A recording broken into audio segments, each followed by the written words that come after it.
பேசு தமிழா பேசு நேயர்களுக்கு வணக்கம். இன்று நம்மோடு உரையாடுவதற்காக ஆலய வழிபடுவோர் சங்கத்தின் தலைவர் திரு டி.ஆர். ரமேஷ் அவர்கள் வந்துள்ளார். சார் வணக்கம்.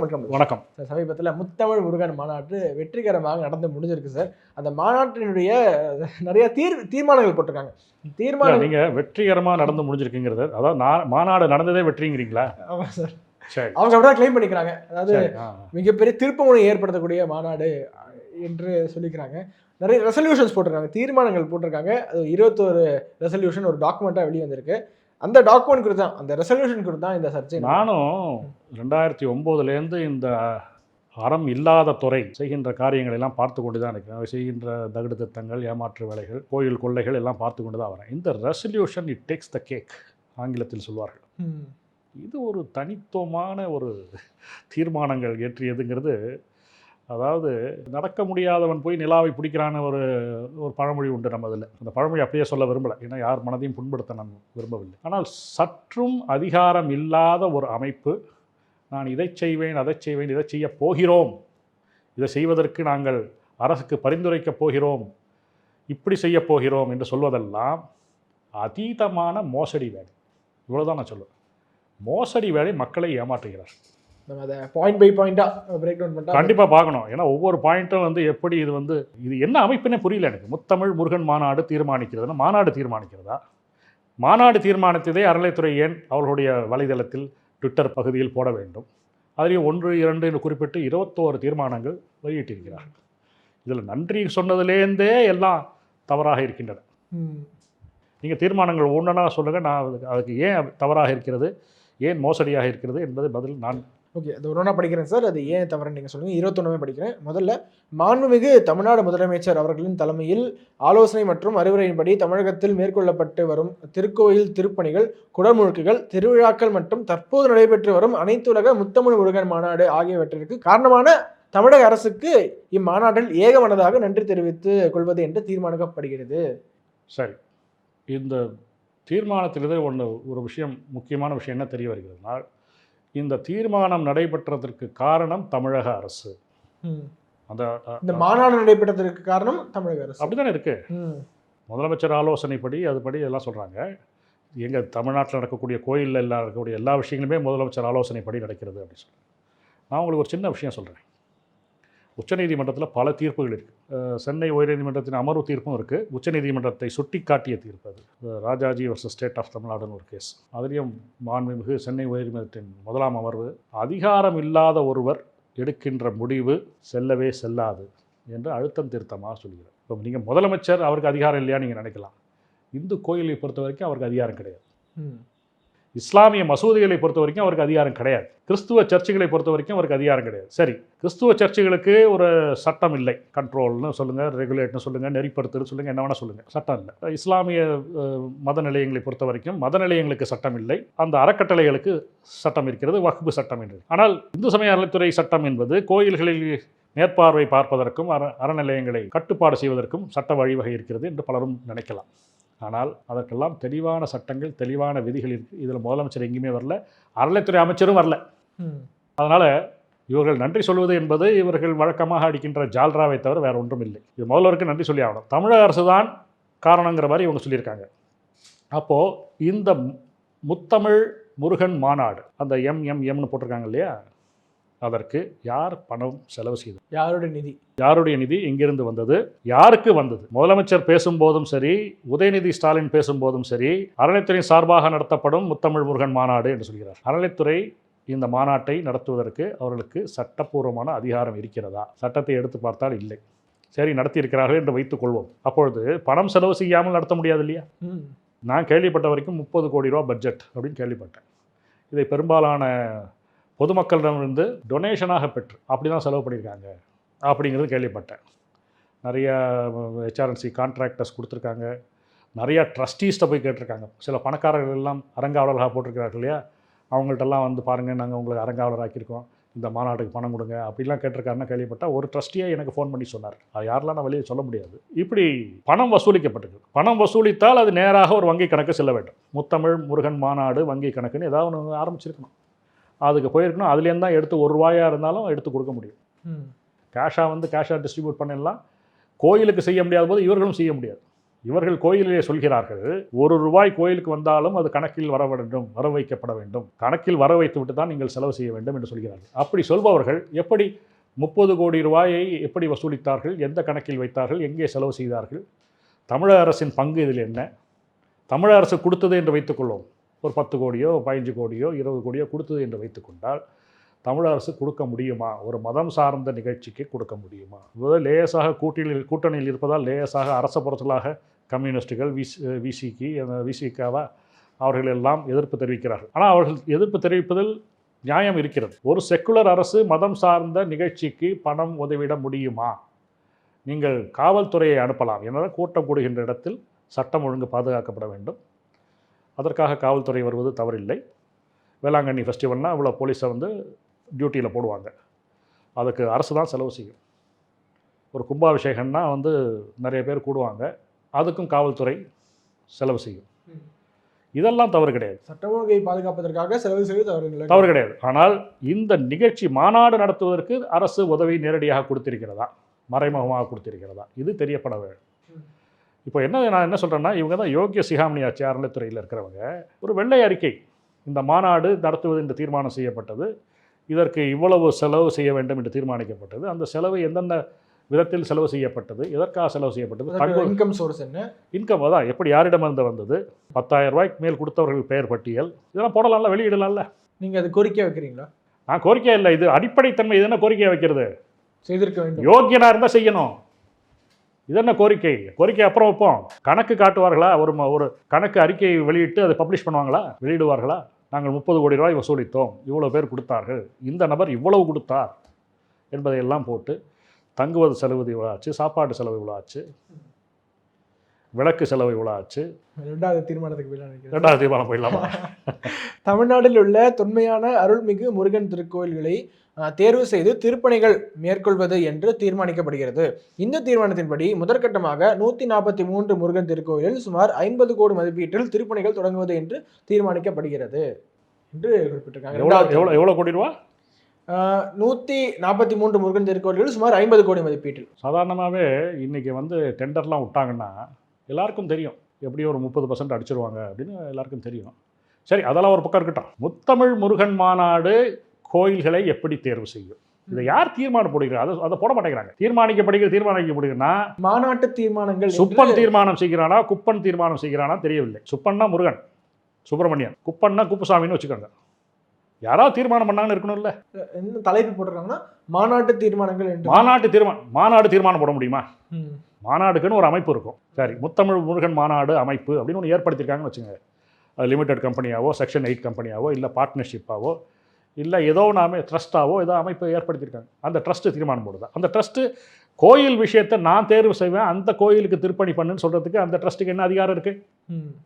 இல்லை அறநிலைத்துறையிலே என்ன அதிகாரம் இருக்குது? அறநிலைத்துறை நான் 100 சொச்சம் கோயிலை தேர்வு செய்வேன், அதில் 50 கோடி ரூபாய்க்கு நான் திருப்பணி செய்வேன், திருட்டுப்பணி செய்வேன்னு சொல்கிறதுக்கு அவங்களுக்கு அதிகாரம் இருக்கா? கிடையாது. சட்டத்தை எடுத்து பார்த்தால் கிடையாது. இந்த மாதிரி தீர்மானங்கள் எல்லாம் ஏற்ற வேண்டியவர்கள் அந்தந்த கோயிலை சேர்ந்த உண்மையான அறங்காவலர்கள். அது என்ன சார் உண்மையான அறங்காவலர்கள்? அது நிறைய இருக்கு. இவங்க பப்பட் ட்ரஸ்டீஸ் சொல்லிட்டு இவங்க நீட் நேரத்தில் கைது போகிற மாதிரிலாம் அறங்காவலர்கள் போடுவாங்க.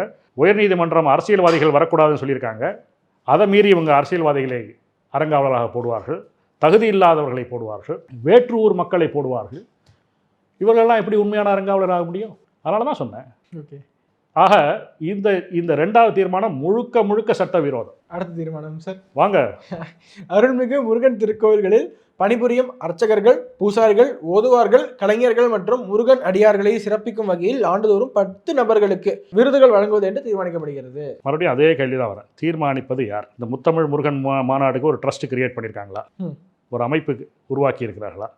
அந்த அமைப்பு முருகன் கோயிலில் நாங்கள் தேர்ந்து செஞ்சு 10 பேருக்கு, அர்ச்சகருக்கு, இசைக்கலைஞருக்கு, விருது கொடுப்போம். சரி, கொடுத்துட்டு போங்க. இதுக்கான பணம் எங்கேருந்து வரப்போகுது? அப்போது நீங்கள் 30 கோடி ரூபா வசூலிச்சிருக்கீங்கன்னா அதுக்கு மேலே உபரி நிதி நிறையா இருக்குதுன்னு தெரியுது. ஏன்னா இது மாதிரிலாம் நிறைய செலவு செய்ய போகிறீங்க, ஆண்டுதோறும் செலவு செய்ய போகிறேன்னு சொல்லிங்க. அப்போ அதுக்கு நீங்கள் ஒரு எண்டோமெண்ட் ஏற்படுத்த போகிறீங்கன்னு தெரியுது. சரி, அதெல்லாம் அந்த வெள்ளை அறிக்கையில் கொடுங்கங்கிறேன். எவ்வளோ வசூலாச்சு, யார் கொடுத்தாங்க, எவ்வளோ செலவாச்சு, எவ்வளோ பாக்கி இருக்குது, இந்த பாக்கி இருக்கிறதெல்லாம் என்ன செய்ய போகிறேன்னு சொல்லுங்கள். இது அறநிலைத்துறை முடிவு செய்கிறாங்கன்னா அவங்க செய்ய முடியாது. ஹெச்ஆர்என்சியோட வேலையே ஒரு கணக்கு புள்ள வேலை, ஒரு காவலாளி வேலை. கோயிலுடைய சொத்துக்களிலிருந்து முறையான வருமானம் வந்து அந்த வருமானம் கோயில்களின் உண்மையான நோக்கங்களுக்காக செலவு செய்யப்படுகிறதா என்பதை மேற்பார்வை பார்க்கின்ற ஒரு துறை தான் அறநிலைத்துறை. நான் இவருக்கு விருது கொடுக்குறேன், இவருக்கு பொற்கிழி கொடுக்குறேன், இவருக்கு பரிவட்டம் கட்டுறதெல்லாம் இவன் வேலை இல்லை. இதனால் ஞாபகம் வச்சுக்கணும். ஸோ இந்த தீர்மானம் வந்து ஒரு ட்ரஸ்ட் இருந்து அதுக்கு பணம் இருந்து அவங்க செய்யறதா செய்யட்டும். இது தீர்மானிக்கப்படுகிறதுனா இன்னமும் வருஷம் நாங்கள் செய்ய போகிறோம், எங்களுக்கு அதிகாரம் இருக்குங்கிற மாதிரி சொல்கிறாங்களே, எந்த அதிகாரத்தின் பேரில் செய்கிறார்கள்? 4வது, அறுபடை வீடு திருக்கோயில்களில் முருக பக்தி இலக்கியங்களை மையப்படுத்தி திருவிழாக்கள் நடத்துவது என்று தீர்மானிக்கப்படுகிறது. ஆட்டை கடிச்சு மாட்டை கடிச்சு கடைசியில் கோயிலை கடிக்க வந்துட்டாங்க. முதல்ல அறுபடை வீடுனே கிடையாது, நல்லா தெரிஞ்சு வச்சுக்கணும். அதாவது நக்கீரர் பாடிய திருமுருகாற்றுப்படையில் பேசப்படுகின்ற தலங்கள் ஆற்றுப்படை தலங்கள் என்று பெயர். திருப்பரங்குன்றம், திருச்சீரலைவாய், திருச்சீரலைவாய்னே திருச்செந்தூர், திரு ஆவினன்குடி பழனிக்கு அடிவாரத்தில் இருக்கின்ற கோயில் திரு ஆவினன்குடி, திரு ஏரகம் அதாவது சுவாமி மலை கும்பகோணத்து அருகில் இருக்க அது, குன்றுதோர் ஆடல், குன்றுதோறும் குமரன் இருப்பதனால குன்றுதோர் ஆடல், அப்புறம் பழமுதிர் சோலை. இவை 6ம் ஆற்றுப்படை வீடுகள். அறுபடை வீடுகள்னு என்ன 6 படை வீடுகள் நினச்சிட்டு இருக்காங்க, அப்படி கிடையாது. அதெல்லாம் ஞாபகம் வச்சுக்கணும். சரி, முருகன் இலக்கியத்தை வச்சு திருவிழாக்கள்னு இவங்க எப்படி முடிவு பண்ண முடியும்? ஒவ்வொரு கோயிலிலும் பூஜை திட்டம் என்று ஒன்று இருக்குது. ஒவ்வொரு கோயிலையும் வந்து ப்ராப்பர்ட்டி ரிஜிஸ்டர் வச்சுருக்கணும். நிறையா இதில் அயோக்கியத்தனம் பண்ணி அந்த ரிஜிஸ்டரில் சில பழசெல்லாம் அழிச்சிட்டாங்க. சிலர் வந்து இவங்களே ட்ரஸ்டீஸ் இல்லாமல் போட்டிருக்காங்க. மதுரையில் சொல்லப்போனால் பழைய ரிஜிஸ்டர் எங்கே இருக்குன்னு தெரியல. புது ரிஜிஸ்டரில் இந்த பக்கம் தக்காருன்னு ஒருத்தர் சைன் பண்ணியிருக்காரு, இந்த பக்கம் செயலலுவலகம் சைன் பண்ணியிருக்காரு. செயலலுவலகெலாம் சைன் பண்ணுறதுக்கு அங்கே அதிகாரம் கிடையாது. ஆனால் 2 பேருமே ஒரே ஆள். இந்த கழுத்தை பார்த்தீங்கன்னா 2 ஒரே கழுத்தாக இருக்கும். ஒரு இடத்துல தக்காருன்னு போட்டிருப்பார், ஒரு இடத்துல செயலலுவலகம் போட்டிருப்பார். இந்த மாதிரி மோசடிகள்லாம் இந்த ப்ராப்பர்ட்டி ரிஜிஸ்டர் இருக்குது. இந்த செக்ஷன் 29 ப்ராப்பர்ட்டி ரிஜிஸ்டரில் இந்த கோயில் என்ன கோயில், இறைவனின் பெயர், இறைவி பெயர், என்ன வழிபாட்டு முறை இங்கு பின்பற்றப்படுகிறது, என்ன ஆகமம், இந்த கோயிலுக்கு உரிய உற்சவங்கள் என்ன, திருவிழாக்கள் என்ன, அது 3 நாள் திருவிழாவா 10 நாள் திருவிழா என்ன, இதை வந்து முன்னாடியே தீர்மானம் ஆயின விஷயம். இதை வந்து நீங்கள் புதுசாக எதுவுமே பூத்த முடியாது, சட்டம் சொல்கிறது பூத்த முடியாது என்று. 1947ஆம் வருடம் வந்த கோயில் நுழைவு சட்டத்தில் நீங்கள் புதிதாக ஒரு வழிபாட்டு முறையையோ வழிபாட்டு செயலையோ பூத்த முடியாது, இருப்பதை மாற்ற முடியாது, நீக்க முடியாது என்று சொல்கிறது. அப்படி இருக்கும்போது நான் வந்து இந்த அறுபடை வீட்டுக்கு உள்ள கோயில்களெல்லாம் நான் வந்து இலக்கியத்தை படித்துவிட்டு திருவிழாக்கள் ஏற்பாடு பண்ண போகிறேன். அது யார் சொல்கிறது? மாநாடு. MMM சொல்கிறாரு, முத்தமிழ் முருகன் மாநாடு. MMMலாம் பண்ண முடியாது, இதை யாருமே பண்ண முடியாது, அறங்காவலர்களே பண்ண முடியாது, அதிகாரம் இல்லைன்னு சொல்கிறீங்க. ஆமாம், இதுதான் பண்ணுறாங்க இவங்க. சிவராத்திரி விழான்னு சொல்லிட்டு கோயிலை விட்டு அந்த விழா வெளில கொண்டு போயிடுறாங்க. யாரும் கோயிலுக்கு வர வேண்டாம், வெளில வாங்க. கபாலீஸ்வரர் கோயிலில் சிவராத்திரி விழான்னா போய் சாமி கும்பிடுவோம்ல, அதுக்கு பதிலாக என்ன பண்ணுறாங்க, கபாலீஸ்வரர் கோயிலுக்கு சொந்தமான மைதானத்தில் பெரிய மேடை போட்டு செலவு செய்து இவர்களுக்கு வேண்டியவர்களெல்லாம் அழைத்து ஆடல் பாடல் சொற்பொழிவு எல்லாத்தையும் ஏற்பாடு பண்ணி, அங்கே இருக்கிற ஓதுவாரை இங்கே வந்து பாடுன்னு சொல்லி, அங்கே இருக்கிற நாதஸ்வர வித்வானை இங்கே வந்து வாசியுங்கள் என்று சொல்லி பணத்தை ஒரேதிரியாக செலவு செய்து சட்டவிரோதமான செயல்களை செய்கிறார்கள். இதே மாதிரி தான் நவராத்திரி விழா. இப்போ இவங்க புதுசாக பூத்துறதும் இது மாதிரி தான். இது செய்வதற்கு சட்டப்பூர்வமான அதிகாரம் கிடையாது. கோயில் நடைமுறையை மாற்றுகிறார்கள் என்பதை நாம் புரிந்து கொள்ள வேண்டும். இதை MMM செய்ய முடியாது, HRNC டிபார்ட்மெண்ட் செய்ய முடியாது, உண்மையான அறங்காவலர்கள் கூட செய்ய முடியாது. 5வது தீர்மானம், முருக பக்தி இலக்கியங்களை மையப்படுத்தி இந்து சமய அறநிலைத்துறையின் ஆள்கை கீழ் உள்ள திருக்கோயில்களின் சார்பில் நடத்தப்படும் பள்ளிகள் மற்றும் கல்லூரிகளில் பயிலும் மாணவ மாணவியருக்கு போட்டிகள் நடத்தி பரிசுகள் வழங்குவது என்று தீர்மானிக்கப்படுகிறது. மறுபடியும் திருப்பி அதே கேள்வி தான் வருது. யார் தீர்மானம் பண்ணுறாங்க? MMM தீர்மானம் பண்ணுதா? முத்தமிழ் முருகன் மாநாடா? தீர்மானம் பண்ணுறவர்களுக்கு என்ன அதிகாரம்? சரி, இது வந்து அடிப்படை கேள்வி. முதல்ல இந்த விஷயத்துக்கு வருவோம். அறநிலைத்துறையின் கட்டுப்பாட்டில் உள்ள திருக்கோயில்கள், அறநிலைத்துறை கட்டுப்பாட்டில் எந்த கோயிலும் இருக்குன்னு சொல்லவே கூடாது.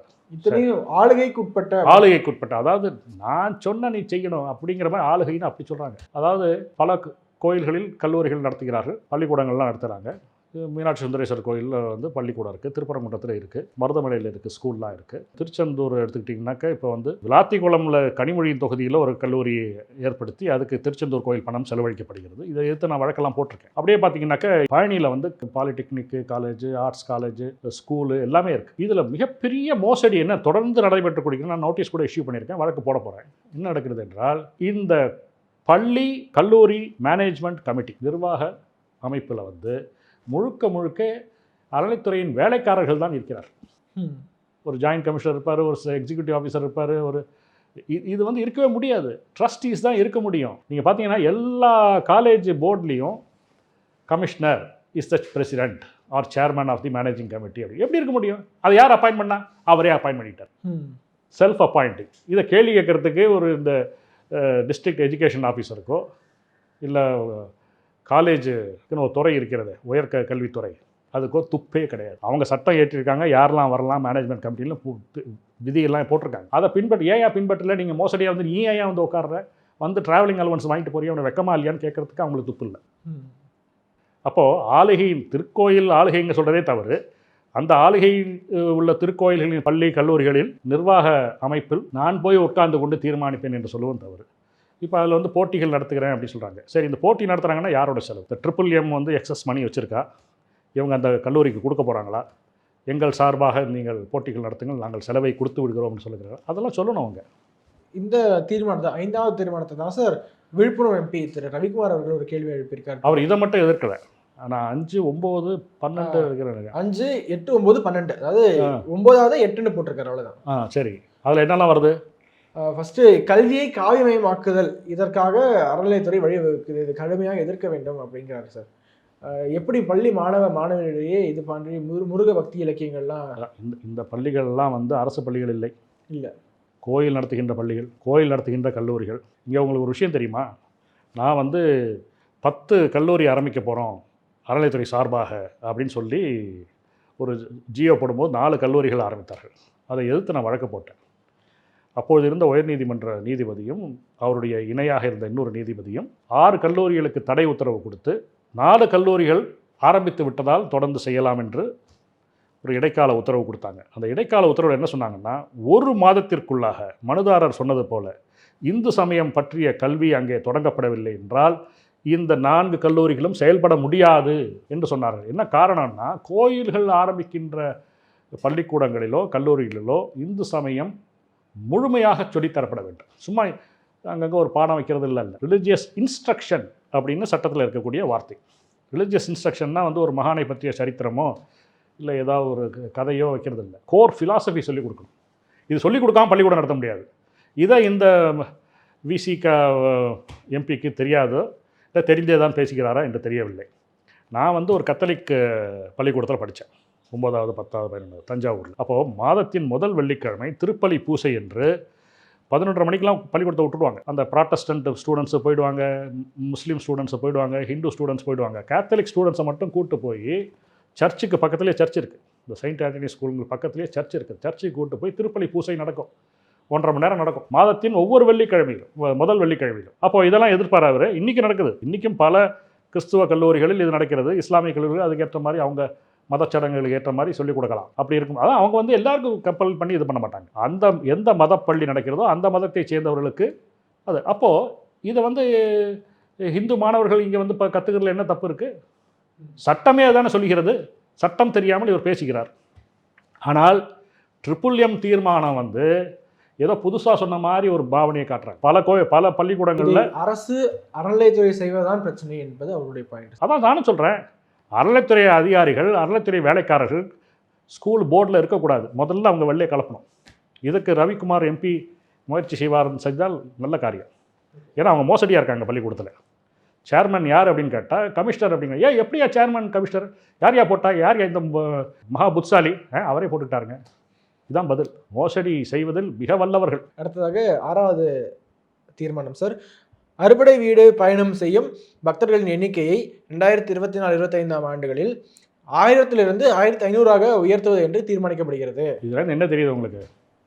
1000 பேர் போயிட்டு இருந்தாங்க இல்லையா, இவங்களுக்கே இந்த MMM மாநாடு தான் பணம் கொடுத்துருக்காங்க தோணுது. இல்லை இவ்வளோ உறுதியாக சொல்ல முடியுமா உங்களால்? 1000 பேர் போயிட்டு இருந்தாங்கப்பா, நாங்கள் இப்போ 1500 ஆக்குறோம். அப்போ எக்கச்சக்கமாக 30 கோடிக்கு மேலே எக்கச்சக்கமாக பணம் வசூலாயிருக்கு, அது சில நல்ல காரியங்களுக்கு பயன்படுத்துவோம் அப்படின்னு தீர்மானம் போடுறாங்க. அது எவ்வளோ கலெக்ட் ஆச்சு? இந்த பயணத்துக்கு எவ்வளோ கொடுக்க போகிறீங்க கோயிலுக்கெல்லாம்? இப்போ பயணத்துக்கு யார் செலவு செய்கிறா? இதெல்லாம் ஒரு வெள்ளை அறிக்கையை வந்தால் நல்லாயிருக்கும். 1500 உயர்த்த போகிறோன்னு இருக்காங்க. நல்ல காரியம் தான். MMM செய்யட்டும். அவங்களுக்கு நிறைய பணம் இருக்குது போல தெரியுது. கோயிலேருந்து செய்ய முடியாது. ஏன்னா கோயிலே செய்யணும்னா அதுக்கு விதிமுறைலாம் இருக்குது. ஆனால் MMM தனியாக செய்யலாம். MMM தனியாக செய்யலாம், கோயில் அனுமதி பெற்று செய்யலாம், இல்லை அரசு அனுமதி பெற்று செய்யட்டும். 7வது தீர்மானம் சார், அனைத்து உலக முத்தமிழ் முருகன் மாநாடு நினைவாக பழனியில் வேல் நிறுவுவது என்று தீர்மானிக்கப்படுகிறது. பிரமாதமான விஷயம் சார். பழனியில் வேலே இல்லை சார், பழனியில் வேலே இல்லை. நான் இப்போது பல கோயில்களுக்கு, கிராமப்புற கோயில்கள், சில பெரிய கோயிலுக்கெல்லாம் கூட போகிறேன். இந்த ஈசான மூலையில் வந்து முருகன் வச்சுருப்பாங்க, கஜலட்சுமி முருகன்லாம் இருக்கும். பல இடத்துல முருகனுக்கு வேலை இல்லாமல் இருக்குது. பெரிய பெரிய கோயில் கூட பார்க்குறேன். நான் இப்போ அங்கே இருக்கிற கோயில் பணியாளர்கள்ட்டும் இல்லைனா அந்த சிவாச்சாரியர்கிட்ட ஏங்க வேல் இல்லாமல் எப்படிங்க முருகன் இருக்கலாம்? வள்ளி தெய்வானை இல்லாமல் கூட முருகன் சிலை இதெல்லாம் இருக்குது, தனியாக இருக்கார். ஆனால் வேல் இல்லாமல் இருக்கிறதே கிடையாது, இருக்கவும் கூடாது. என்ன அப்படின்னாக்க, எவனோ ஒரு ஜோசியக்காரன் எழுதிட்டானான், முருகன் கோயில் இருக்கிற வேலை நீ தூக்கிட்டு வந்து உன் வீட்டில் வச்சானா அவனை செல்வம் கொழிக்கணும் அவனை எழுதிட்டான். அதை நம்பி கோயிலில் திருடுறதுக்கு பல பேர் துணிந்து விட்டார்களாம். அதனால் அங்கே வைக்கல சார், வேலை வச்சா பாதுகாப்பாக இல்லை, நாங்கள் வந்து சட்டம்லாம் போட்டு பூட்டிட்டு தான் நான் இனிமேல் வேலை வைக்க போகிறோம் அப்படின்னு சொல்கிறேன். ஆச்சரியமாக இருந்துச்சு. அது மாதிரி பழனிலேருந்து யாராவது வேலை கிளப்பிட்டு போயிட்டாங்களான்னு தெரியல. பழனி முருகன் பழனி வேல்னே பேர் உண்டு, நிறைய பேர் பழனி வேல்னு பேர் வச்சுக்குவாங்க. என்ன சொல்றாங்க, மாநாட்டிற்கு நினைவிடமாக இவங்க மாதிரி நினைவு பண்றதை யாருமே பார்க்க முடியாது. கோயில் யானை இறந்ததுக்கு 30 லட்ச ரூபா செலவு பண்ணி தொன்மையான அருணாச்சலேஸ்வரர் கோயில் கோட்டை சுவருக்கு பக்கத்தில் ஒரு யானை நினைவு. இப்போ என்ன பண்ணியிருக்காங்க, அந்த யானை நினைவு மண்டபத்து மேலே ஒரு யானை சிலையை வச்சுருக்காங்க. அது கொஞ்சம் பணம் செலவு பண்ணி. அதாவது இந்த செலவு சிவில் கான்ட்ராக்டில் செலவு பண்ணால் நல்லா சம்பாதிக்கலாங்கிறது நல்லா தெரிஞ்சு வச்சிருக்கிற துறை இந்த அறநிலையத்துறை. இந்த வேல்னு சொல்லி ஒரு 2 கோடி ரூபா திட்டம் போடுவாங்களோ என்னமோ தெரியல. அதை வந்து MMM பண்ணுதா, அறநிலையத்துறை பண்ணுதா, கோயில் பணத்தில் பண்ணுறாங்களா என்னங்கிறத பார்க்கணும். அடுத்ததாக 8வது தீர்மானம், முருக வழிபாட்டிற்கு உகந்த கடம்ப மரக்கன்றுகள் மற்றும் அரிய வகை மரக்கன்றுகளை முருகன் திருக்கோயில்களில் நட்டு பராமரிப்பது என்று தீர்மானிக்கப்படுகிறது. யார் நட போகிறா, யார் வைக்க போகிறா? கடம்பம் வாஸ்தவம் தான், முருகனுக்கு உகந்த வரும், சந்தேகமே இல்லை.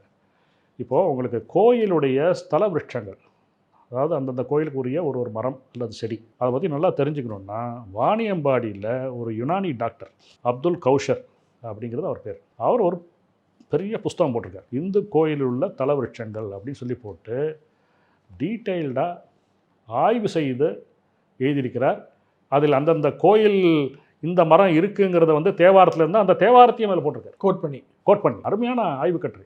இன்னொன்று என்ன சொல்லியிருக்காருன்னா, அந்த புத்தகத்தை படித்த ஞாபகம் இருக்கிற எனக்கு என்னென்னா, இந்த ஞாபகத்துலேருந்து சொல்கிறேன், அவருக்கு பாடம் சொல்லி கொடுத்தது போது அவங்க அப்பா ஒரு இந்து கோயிலில் மரத்தடியில் உட்காந்து தான் சொல்லி கொடுத்தாங்க. அவர் இந்த மரத்தோடைய மருத்துவ தன்மைகள், அந்த ஒவ்வொரு செடியும் ஏன் இங்கே வச்சுருக்காங்க, அதுக்கு காரணம் என்ன, எல்லாத்தையும் விளக்கி அருமையாக போட்டிருக்காரு. முதல்ல வந்து அந்த புத்தகத்தை படிக்க சொல்லுங்கள் இந்த MMM மாநாட்டுக்கு சேர்ந்தவங்களை. ஏன்னா நீங்கள் வந்து தலவிருட்சங்கிறதுக்கு முதல்ல முக்கியத்துவம் கொடுக்கணும். சரி, வேறு மரங்களை நடுகிறீர்கள் என்றால் அந்த மண் வளத்திற்கு ஏற்பதான் நீங்கள் நட முடியும். இஷ்டத்துக்கு கடம்ப மரம் நடுறேன்னா கடம்ப மரம் அந்த கோயிலில் வைக்கலாமாங்கிறது நீ பார்க்கணும். இது முடிவு பண்ணுறது நீயே கிடையாது. MMM யார்? முருகன் முத்தமிழ் மாநாடுங்கிறது யார்? உங்களுக்கு அதிகார மையமா? உங்களுக்கு என்ன அதிகாரம் இருக்கிறது? அதை சொல்லி போடுங்க தீர்மானம். நான் சொல்கிறேன், கிரணுக்கு இன்றைக்கி நான் 30 கோடி ரூபா போடணும் கொடுக்கணும்னு நான் தீர்மானம் போடுறேன். சரி, எனக்கு அதிகாரம் இருக்கலாம், ஆனால் பணம் இருக்கா? அப்போ வெத்து பேச்சுன்னு தானே தெரியுது. அது மாதிரி தானே இருக்குது. 9வது தீர்மானம் என்ன சொல்லியிருக்காங்க, கந்தசஷ்டி விழா காலங்களில் அருள்மிகு முருகன் திருக்கோயில்களில் மாணவர்களை கொண்டு கந்தசஷ்டி பாராயணம் செய்விப்பது என்று தீர்மானிக்கப்படுகிறது. கந்தசஷ்டி பாராயணம் செய்விக்கிறதுன்னு இவங்க தீர்மானம் பண்ண முடியாது. கந்தசஷ்டி போட்டி ஏதாவது ஏற்பாடு பண்ணி இவங்க நிதியிலேருந்து கொடுக்கலாம், அது கோயிலில் நடத்தணுங்கிறத இவங்க தீர்மானம் செய்ய முடியாது. கோயிலில் நடைபெற்ற அத்தனை செயல்களும் உண்மையான அறங்காவலர்களால் அவர்களுடைய வழிமுறைக்கு ஏற்ப, இதுவரை வந்த பாரம்பரியமான பூஜை முறைக்கு ஏற்பதான் அவர்கள் தீர்மானம் செய்ய முடியும். இஷ்டத்துக்கு புதுசாலாம் ஒன்றும் பண்ண முடியாது. இதுதான் அகைன் கல்வியை காவிமயமாக்குவது என்று கூறுகிறார்கள். காவிமயமாக்குவது கல்வியை அப்படின்னா, அதாவது கந்தசஷ்டி சொன்னால் நீ காவியம் ஆயிடுச்சு அப்படின்னா, அங்கே வந்து ஒரு இஸ்லாமிய டாக்டர் தான் ஒருத்தர் பேசியிருக்காரு, கந்தசஷ்டி சொல்லுவதால் என்ன பயன் அப்படின்னு இந்த முருகன் மாநாட்டில். அதை பாராட்டி ஒரு தீர்மானம் போட்டிருக்கலாம். ஓகே. 10வது தீர்மானம் சார், அருள்மிகு முருகன் திருக்கோயில்களில் ஓதுவார்கள் நியமனம் செய்தல். அவ்வாறு ஓதுவார்கள் நியமனம் செய்யும் பொழுது இந்து சமய அறநிலையத்துறையின் ஆளுகை கீழ் உள்ள திருக்கோயில்களின் சார்பில் நடத்தப்படும் ஓதுவார் பயிற்சி பள்ளி மாணவர்களுக்கு பணி நியமனத்தில் முன்னுரிமை வழங்குவது என்று தீர்மானிக்கப்படுகிறது. அதாவது இது மோசடிக்கு மேலே மோசடிங்கிறது இதுதான் இந்த தீர்மானம். முதலாவதாக வழிபாட்டு சம்பந்தமான பணியாளர்களை நியமனம் செய்வது என்ற வழக்கு உச்சநீதிமன்றத்தில் நிலுவையில் இருக்கிறது. உச்சநீதிமன்றம் இதுவரை பின்பற்றி வந்த பாரம்பரியமான வழிமுறைகளை எந்த மாற்றமும் செய்யக்கூடாது என்று தடை உத்தரவு வழங்கியிருக்கு. ஓதுவார் மூர்த்திகள் பாரம்பரியமாக திருமடங்களில் கற்பிக்கப்படும் அந்த ஓதுவார் பயிற்சி பள்ளியில் தான் வந்திருக்காங்க. இவர்களாக ஆரம்பித்து இப்போது சொல்லித் தருகிறேன் என்று ஆரம்பித்திருக்கு. என்ன காரணம்னா, பூசை முறையில் குறுக்கிட வேண்டும். அதாவது அர்ச்சகர் நியமனத்திலையும் சரி, ஓதுவார் இதிலும் சரி, குறுக்கிடுவதால் பூசை முறையில் நேரடியாக குறுக்கிடலாம். இதுதான் அவர்களுடைய முக்கியமான நோக்கம். இப்போது தமிழை காக்கிறோம், முத்தமிழ் மாநாடு, ஓதுவார் பயிற்சி பள்ளி என்றெல்லாம் சொல்கிறார்களே, இந்த திருநெல்வேலி கோயில் இருக்கிறது இல்லையா, மதுரை கோயில் அளவு பெரிய கோயில் அது.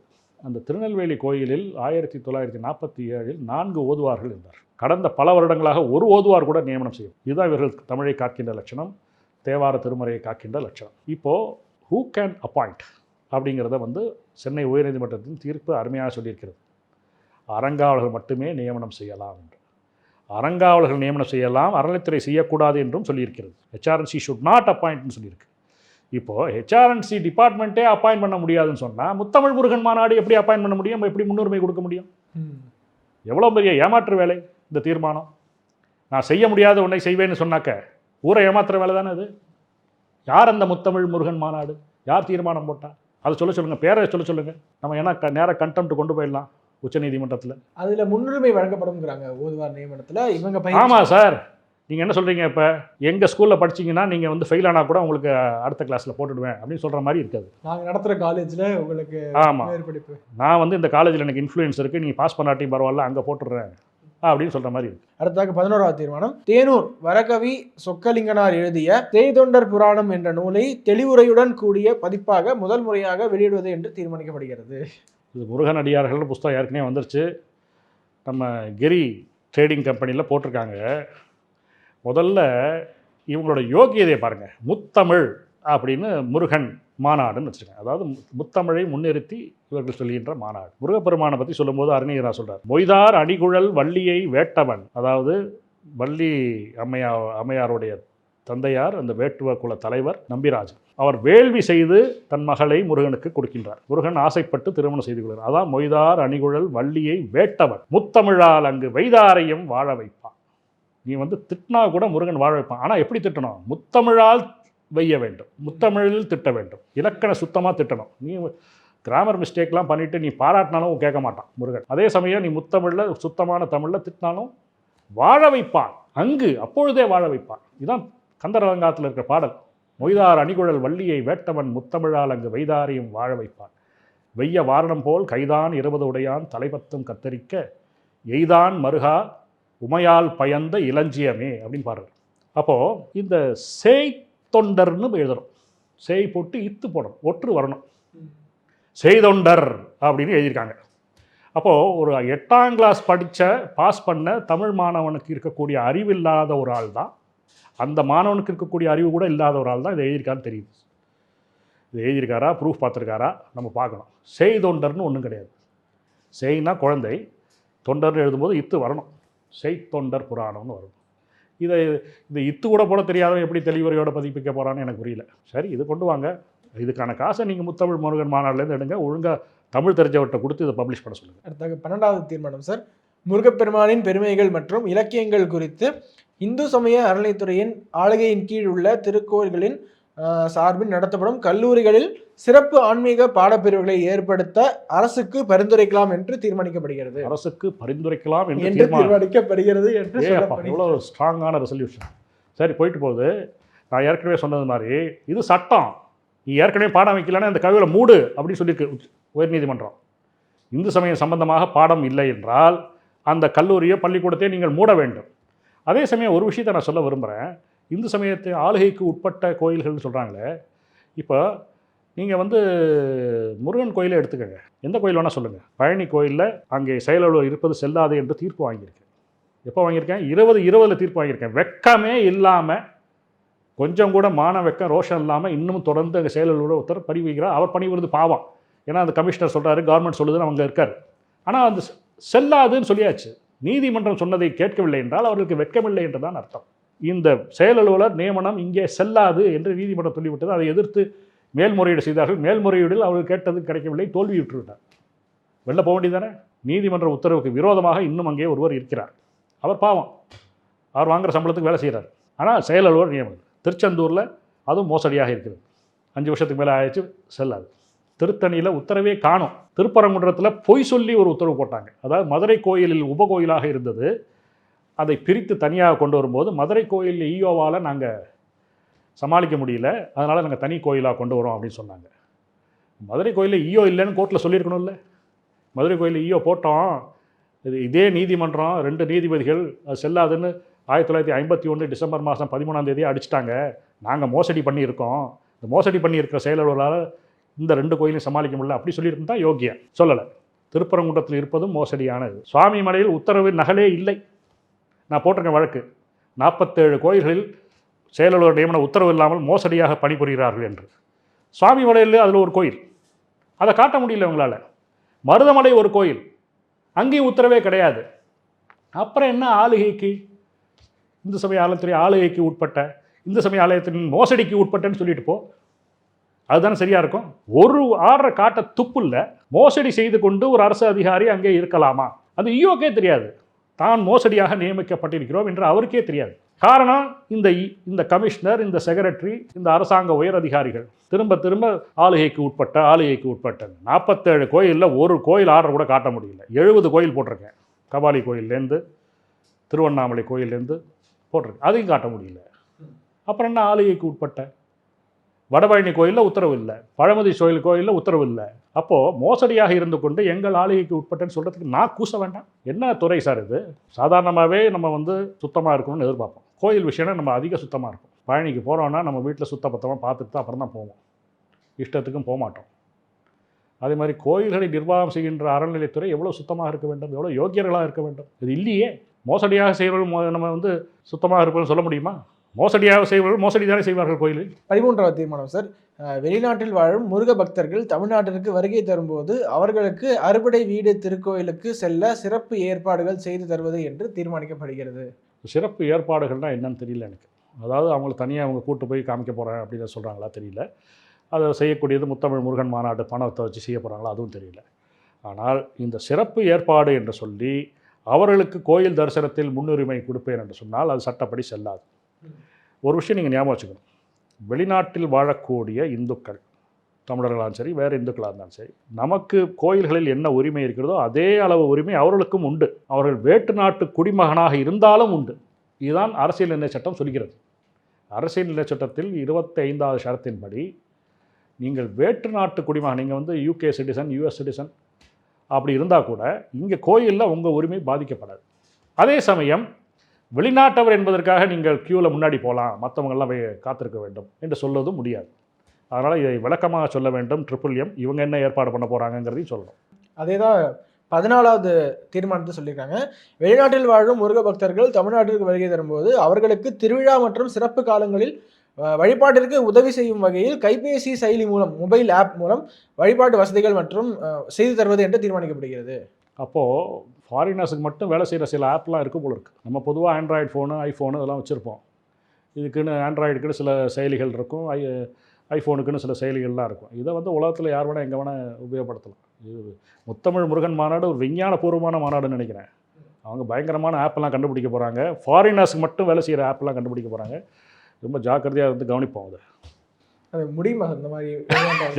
ஏதோ ஒரு தீர்மானம் போடணுன்னு போடுறாங்க. நீங்கள் வேறு வெற்று தீர்மானங்கள். நீங்கள் வேறு. 15வது தீர்மானம், திருக்கோயில்களில் தமிழுக்கு முன்னுரிமை தரும் வகையில் தமிழில் குடமுழுக்குகள் மற்றும் வழிபாடுகள் சிறப்பாக நடைபெற தகுந்த நடவடிக்கைகள் மேற்கொள்வது என்று தீர்மானிக்கப்படுகிறது.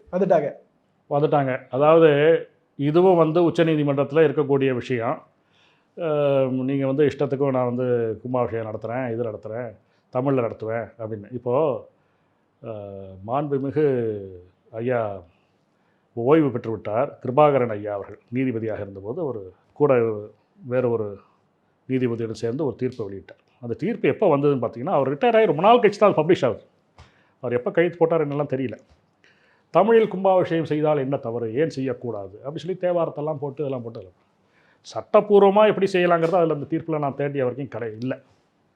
அப்போது அந்த தீர்ப்பை வச்சு நாங்கள் கருத்து கேட்க போகிறோம் அப்படின்னு அறநிலைத்துறை ஆலோசனை குழுவில் இருக்கும் சில பேர், திரு சுக்கி சிவம் உள்பட சில பேர் சென்று திருநெல்வேலியில் முதல்ல ஒரு கூட்டம் போட்டார்.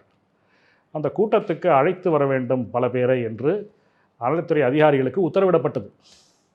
அவர்களும் பல பேரை அழைத்து கொண்டு வந்தார்கள், இதெல்லாம் சப்போர்ட் பண்ணணும் அப்படின்னு.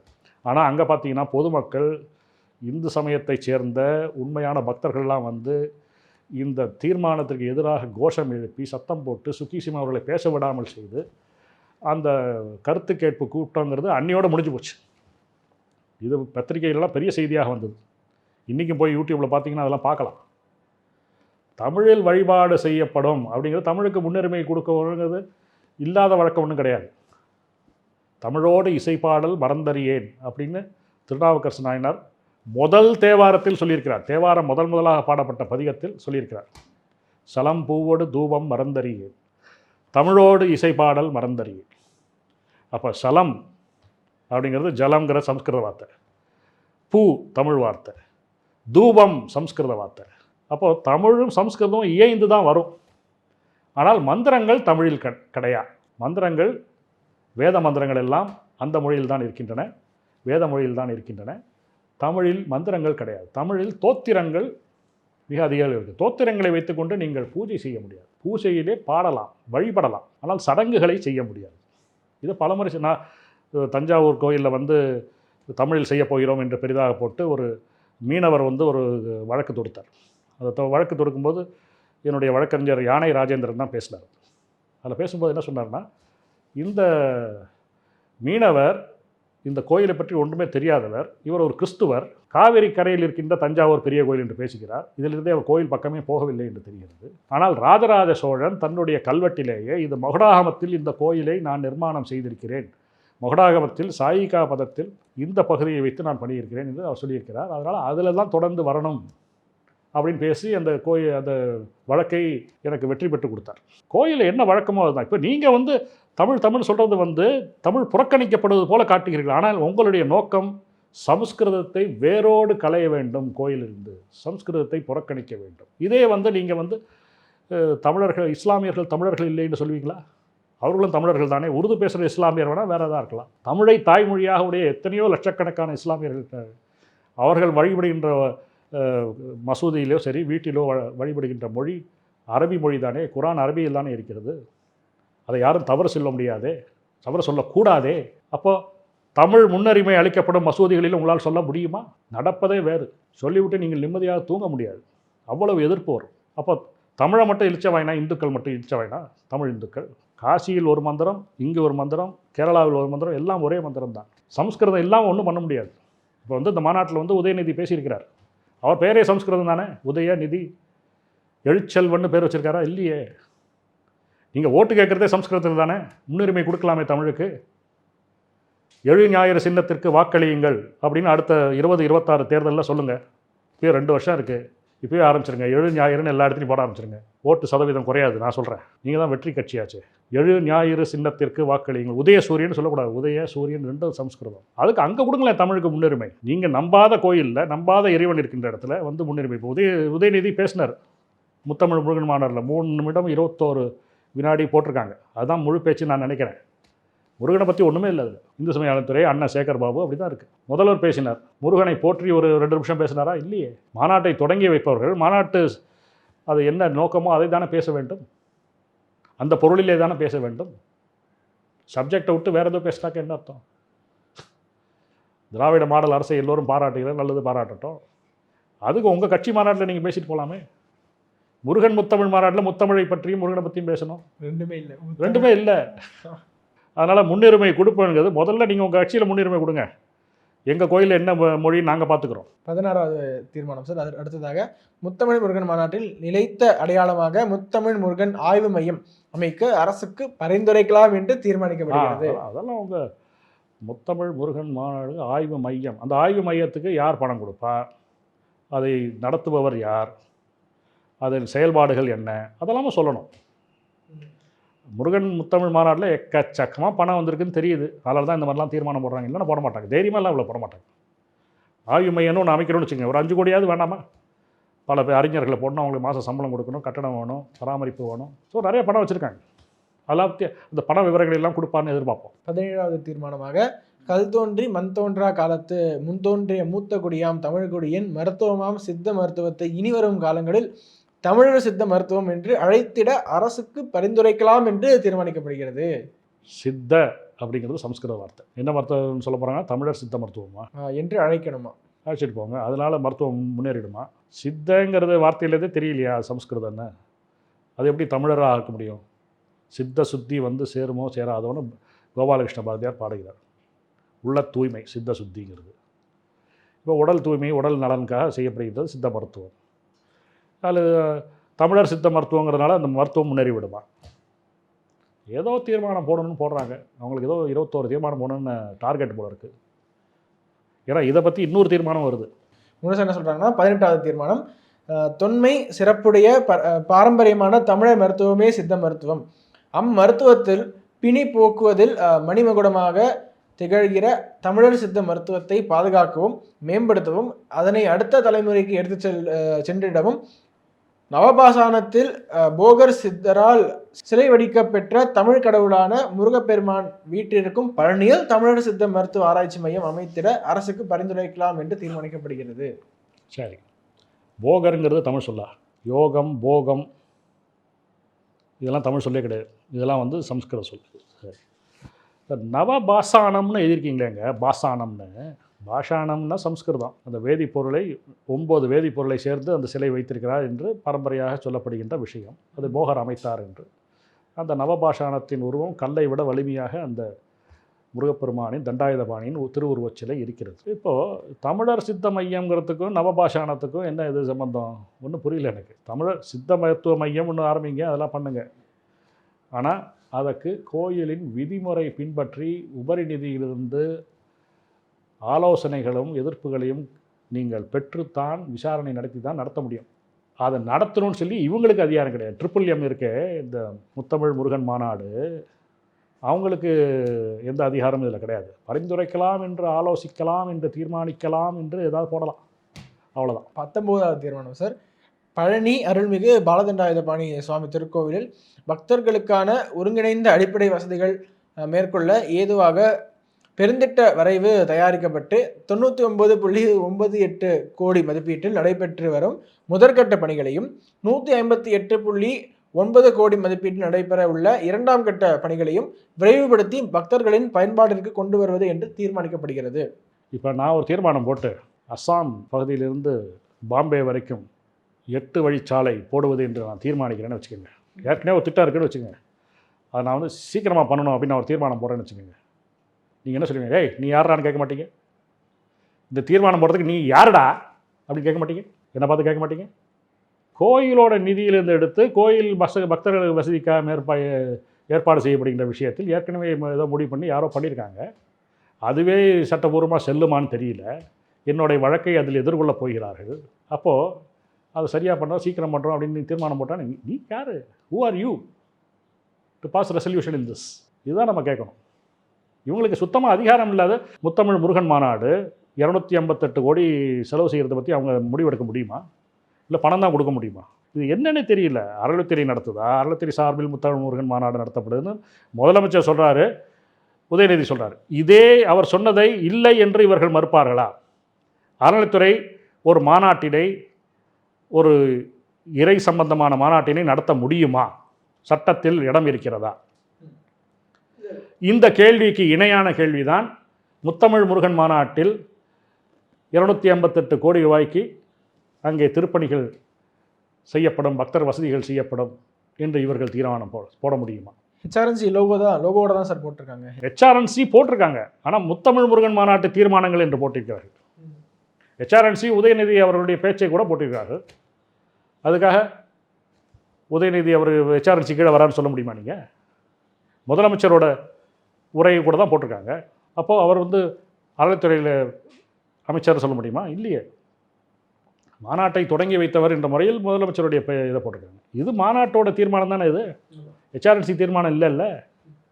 Last but not the least 20வது தீர்மானம் சார், பழனி அருள்மிகு தண்டாயுதபாணி சுவாமி திருக்கோயிலுக்கு தைப்பூசம் மற்றும் பங்குனி உத்திர திருவிழா காலங்களில் பாத யாத்திரையாக வரும் பக்தர்களுக்கு நாள் ஒன்றுக்கு 10,000 பக்தர்கள் வீதம் 20 நாட்களுக்கு 2 லட்சம் பக்தர்களுக்கு அன்னதானம் வழங்கப்பட்டு வருகிறது.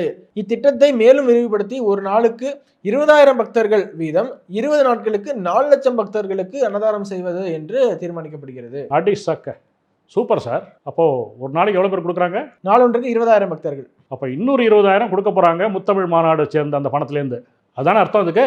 இப்போ நிதியை பற்றி போடல சார். நிதியை பற்றி போடல. இல்லையே, ஏற்கனவே இவ்வளோ செலவுன்னு போட்டிருக்காங்கல்ல. ஆமாம். அப்போது இவங்கள்ட்ட அவ்வளோ பணம் இருக்குது சார்.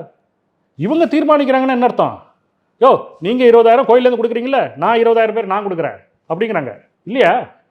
இல்லை கோயில் எடுத்த முடிவுங்கிறீங்களா? நீங்கள் கோயில் எடுத்த முடிவா தெரியல. கோயில் எடுத்த முடிவாக இருக்க முடியாது. இது வந்து முத்தமிழ் முருகன் மாநாட்டில் எடுக்கப்பட்ட முடிவு. அவர்கள் முடிவு செய்திருக்கிறார்கள். நாங்கள் 20,000 பேருக்கு தைப்பூசத்தில் கூடுதலாக அன்னதானம் செய்ய போகிறோம், பங்குனி உத்திரத்தில் செய்ய போகிறோம் அப்படி. இதே கோயில் எடுத்த முடிவுனாக்கா சரி, இவங்க ஏன் இன்க்ரீஸ் பண்ணுறாங்க? ஓஹோ, ஒரு சாப்பாட்டுக்கு 10 ரூபான்னு வச்சா கூட 40,000 சாப்பாட்டுக்கு 4 லட்சம் சாப்பாட்டுக்கு 40 லட்ச ரூபா, அதே ஒரு சாப்பாட்டுக்கு 25,000 ரூபா அடித்தாக்க 1 கோடி ரூபா அப்படின்னு நம்ம கணக்கு போகும். அதெல்லாம் நீங்கள் திங்க் பண்ண வேண்டாம், அப்படிலாம் நீங்கள் நினைக்கவே வேண்டாம். இது வந்து முத்தமிழ் முருகன் மாநாடு, அந்த நிறைய பணம் இருக்குது, நான் ஏற்கனவே சொன்ன மாதிரி. அப்போ அவங்க போட போகிறாங்க. அது மாத்திரம் இல்லை, ஒவ்வொரு தைப்பூசலையும் போட போகிறாங்க, ஒவ்வொரு பங்குனி உத்திரத்துலையும் போட போகிறாங்க. அப்போ பெரிய பணம் என்டோமெண்ட் கிரியேட் பண்ண போகிறாங்க, பார்த்துக்கிட்டே இருக்கு.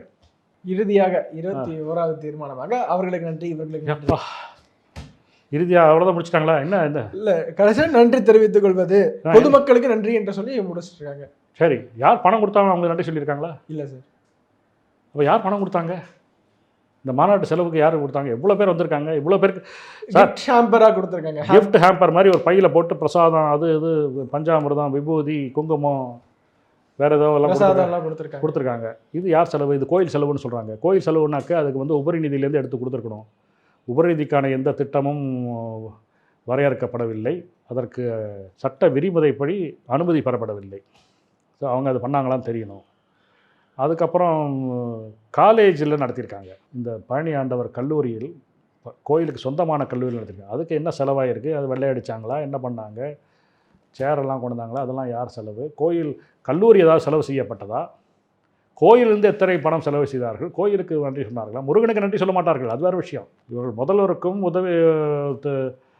துறை முதல்வராக வரப்போக இருந்தவருக்கும் இவர்கள் விழுந்தடித்து கொண்டு நன்றி வணக்கம் எல்லாம் சொல்லுவாங்க, முருகனுக்கு சொல்ல மாட்டாங்க. ஆனால் இந்த பணம்லாம் எங்கேருந்து வந்தது? யாருக்கு நன்றி சொல்லுவோம்? இப்போ வந்தவங்களுக்கு நன்றினா ரைட்டு, வந்தவங்களுக்கு நன்றி. நீதியரசர்கள் வந்தார்கள், ஓய்வு அதிகாரிகள் வந்தார்கள், துறவிகள் வந்தார்கள், நல்லது, நன்றி சொல்லிங்க.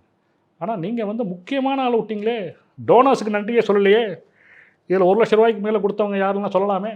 எக்கச்சக்கமாக பணம் சேர்ந்துருக்கேன், நாங்கள் வந்து இனிமேல் தைப்பூசம் பங்குனி ஒரு வார்த்தை நன்கொடையாளர்களுக்கும் என்று அப்படியே நன்கொடையாளர்களுக்கும் கும்முன்னு ஒரு நன்றி சொல்லிட்டாங்க. இப்போ எனக்கு நான் வைக்கின்ற கோரிக்கையெல்லாம், இதற்கான செலவு எவ்வளவு செய்தீர்கள், மேலும் எந்த வங்கியில் கணக்கு தொடங்கப்பட்டது, எந்த வங்கியிலிருந்து பணம் எடுக்கப்பட்டது, இதற்கான தணிக்கை யார் செய்வார், இதற்கான வெள்ளை அறிக்கையை வெளியிடுவீர்களா, அரசாங்கம் பணம் செலவு செய்ததா, இந்து சமய அறநிலையத்துறை பணம் செலவு செய்ததா, கோயிலிருந்து பணம் செலவு செய்யப்பட்டதா, இதையெல்லாம் நீங்கள் வெள்ளை அறிக்கையாக தர வேண்டும், முழு விவரங்கள் தர வேண்டும். ஏனென்றால் உங்களுக்கு கூட்டம் கூட்டுவதில் அதிக ஆர்வம் இருக்கிறது. பழனியில் கும்பாபிஷேகம் நடக்கும்போது சென்ற வருடம் இந்த வருட ஆரம்பத்தில் கும்பாபிஷேகத்தை முடிச்சுட்டு 3 நாளில் நாங்கள் மண்டலாபிஷேகத்தை முடிக்கிறோன்னு முடிவெடுத்தவர்களாம் இவர். ஏன்னா மண்டலாபிஷேகத்துக்கு அவ்வளோ கூட்டம் வராது, இவங்க கூட்டம் வரவங்களுக்கு ஷோ காட்டணும். மண்டலாபிஷேகம்ங்கிறது வேத விதிப்படி, ஆகம விதிப்படி நடக்கின்ற ஒரு சடங்கு. அது செய்தால்தான் கும்பாபிஷேகம் பூர்த்தி ஆகும். அதை பற்றியெல்லாம் இவர்களுக்கு கவலை இல்லை. அந்த சடங்கை செய்தால் அதை சடங்கு செய்கின்ற சிவாச்சாரியார்கள் முன்னிலைப்படுவார்கள், அது செய்யக்கூடாது என்பதற்காக 3 நாளில் முடிப்பதாக சொன்னார்கள். அதை நான் மிக அவசர வழக்காக மாண்புமிகு சென்னை உயர்நீதிமன்றத்தில் அப்பொழுது இருந்த நீதி அரசர்கள், இப்பொழுதும் இருக்கிறார் திரு பரத சக்கரவர்த்தி, அப்பொழுது முதன்மை தலைமை நீதிபதியாக, பொறுப்பு நீதிபதியாக, தலைமை நீதிபதியாக திரு ராஜா அவர்கள் இருந்தார்கள். என்னுடைய வழக்கறிஞர் வள்ளியப்பன் அவர்கள் இந்த மாதிரி ஒரு அக்கிரமம் நடக்கிறது என்று எடுத்து சென்றபோது அவசர வழக்காக அதை விசாரித்து மண்டலாபிஷேகம் முழுக்க நடைபெற வேண்டும் என்பதை உறுதி செய்து தீர்ப்பு வழங்குகிறார்கள். தீர்ப்பிலே பார்த்தீங்கன்னா பழனி கோயிலை பற்றி அவ்வளோ அழகாக எழுதியிருப்பாங்க. உலக அதிசயங்களில் ஒன்று பழனி கோயில் என்று எழுதியிருப்பார். இல்லை, அந்த தீர்ப்பு வழங்கப்பட்டது, எத்தனையோ தீர்ப்புகளை மதிக்காமல் இருந்திருக்காங்க அறநிலையத்துறை. இந்த தீர்ப்பு, அந்த தீர்ப்பை மதிக்கலன்னா அப்பயே இதாயிருப்பாங்க, சிறைக்கு சென்றிருப்பார்கள். அதற்காகத்தான் முருகன் பெயரையே உடைய அப்போது இருந்த தலைமை அரசு வழக்கறிஞர் திரு சண்முக சுந்தரம் அவர்கள் வந்தார்கள். வந்து அவர்கள் உறுதிமொழி கொடுத்தார்கள். அதாவது நீங்கள் சாதாரணமாக அரசு வழக்கறிஞர் வந்து கோர்ட்டில் வந்து ஒரு அண்டர்டேக்கிங் கொடுக்குறாங்க, ஒரு ஸ்டேட்மெண்ட் பண்ணுறாங்கன்னு ரெக்கார்ட் பண்ண கோர்ட்டு, அதுக்கு வந்து ஒரு வேல்யூ உண்டு, அதுக்கு வந்து ஒரு மதிப்பு உண்டு. இருந்தாலும் அரசு தலைமை வழக்கறிஞர் வந்து சொல்லும்போது அது அரசே சொன்னதாக அர்த்தம், அது வந்து மாற்றவே முடியாது. அவ்வளவு மதிப்பு இருக்கிறது அரசு தலைமை வழக்கறிஞருக்கு. அப்பொழுது வந்து திரு சண்முக சுந்தரம் அவர்கள் இருந்தார்கள், மிகச்சிறந்த வழக்கறிஞர், ரொம்ப நியாயமாக நடந்து கொள்வார். இப்பொழுது PS ராமன் அவர்கள் வந்திருக்கிறார், அவர்களும் முன்பே அரசு வழக்கறிஞராக இருந்தவர் தான், அவரும் சிறந்த வழக்கறிஞர். அரசு வழக்கறிஞர் உறுதிமொழியை பெற்றுக்கொண்டு தான் அந்த வழக்கை முடித்தார்கள். அதனால் இந்த பழனி விஷயத்தில் முக்கியமான விஷயம், அங்கே செயலலுவலர் சட்ட விரோதமாக இருக்கிறார். பழனி கோயில் பணம் மிக அதிக அளவில் சட்ட விரோதமாக செலவு செய்யப்பட்டு வருகிறது. அங்கே இவர்கள் எடுக்கின்ற திருப்பணிகள் பலவற்றில் சந்தேகம் எழுகிறது. அவையெல்லாம் திருட்டுப்பணியாக இருக்கக்கூடாது என்ற சந்தேகம் எனக்கு மிக ஆழமாக இருக்கிறது. இது குறித்து நான் வழக்கு தொடுக்கதாகவும் இருக்கிறேன். இந்த கோயிலை விட்டு செயல் அலுவலர் உடனடியாக வெளியேற வேண்டும். நீதிமன்ற அவமதிப்பு செய்து கொண்டு தொடர்ந்து இருக்கக்கூடாது. இந்த தீர்மானங்கள் சட்டப்படி அதற்கு எந்த முகாந்தரமும் கிடையாது. அதுக்கு எந்த சட்ட வலுவும் கிடையாது. இதை நீங்கள் ஞாபகம் வைத்துக் கொள்ள வேண்டும். இன்னும் சொல்லப்போனால் இந்த முருகன் மாநாடே உயர்மட்ட ஆலோசனை குழு எடுத்த தீர்மானத்தினால்தான் நடைபெற்றது. அப்படி தீர்மானம் ஏற்றுவதற்கு உயர்மட்ட ஆலோசனை குழுக்கு எந்த அதிகாரமும் கிடையாது. அவங்களே பண்ணலான்னு ஒரு ரெக்கமெண்டேஷன் தான் கொடுக்கலாம், பரிந்துரை தான் செய்யலாம், தீர்மானிக்க முடியாது. ஸோ ஆரம்பத்திலிருந்து சட்டவிரோதமாக நடந்தது தான் இந்த முத்தமிழ் முருகன் மாநாடு. இப்பொழுதும் ஒன்றும் சோடை போகவில்லை. நீங்கள் எத்தனை பணம் வசூலித்தீர்கள், யாரிடம் வசூலித்தீர்கள், என்ன செலவு செய்தீர்கள், இப்பொழுது போட்ட தீர்மானத்திற்கு என்ன அடிப்படை ஆதாரம் என்பதையும் விளக்கமாக ஒரு அறிக்கை கொடுத்தால் அது நன்றாக இருக்கும். இவர்கள் மிகவும் யோக்கியர்கள், இதை செய்வார்கள் என்று நான் எதிர்பார்க்கிறேன். முத்தமிழ் முருகன் மாநாடு குறித்தும் இந்த தீர்மானங்கள் குறித்தும் ஒவ்வொரு பாயிண்ட் பை பாயிண்டாக ரிப்போர்ட் கொடுத்துருக்கீங்க. நேரில் வந்து பேசுமைக்கு மிக்க நன்றி சார். நன்றி, வாய்ப்புக்கு நன்றி. இந்த வாரத்தில் 7 நாள், இந்த 7 நாள் 7 கிழமைகளில் பிறந்திருந்தா அவங்களுக்கு எந்த மாதிரி விஷயங்கள் இதெல்லாம் செஞ்சால் அவங்களுக்கு இதெல்லாம் இன்னும் கொஞ்சம் சக்ஸஸ்ஃபுல்லாக இருக்கும், பவர்ஃபுல்லாக இருக்கும்? ஏன்னா ஒரு கிழமையை போய் பெருசாக பேசணுமா அப்படின்னா, நம்முடைய ஜோதிட சாஸ்திரமும் இந்த வான சாஸ்திரத்தையே வாழ்க்கையாக வச்சுருந்தவங்க நம்முடைய மக்கள். இந்த மாதிரி ஆன்மீகம் மற்றும் ஜோதிடம் சார்ந்த இன்னும் பல வீடியோக்கள் பார்க்கணுமா? மறக்காம திருவருள் டிவிக்கு சப்ஸ்கிரைப் பண்ணுங்க. திருவருள் டிவியுடைய சேனல் லிங்க் இந்த வீடியோடைய டிஸ்கிரிப்ஷன்ல இருக்கு. உலக தமிழ் சொந்தங்களுக்கு வணக்கம். நான் ராஜவேல் நாகராஜன். பேசு தமிழா பேசு வலையொலியுடைய வளர்ச்சிக்கு நீங்களும் உறுதுணையா இருக்கணும்னு நினைச்சீங்கன்னா இந்த வீடியோடைய டிஸ்கிரிப்ஷன்ல இருக்கக்கூடிய ரேசர் பே லிங்கை கிளிக் பண்ணுங்க. அந்த லிங்க்ல போயிட்டு உங்களுக்கு விருப்பமான தொகையை பேசு தமிழா பேசுவனுடைய வளர்ச்சிக்கு உங்களுடைய பங்களிப்பாக நீங்க கொடுக்கலாம். நன்றி, வணக்கம்.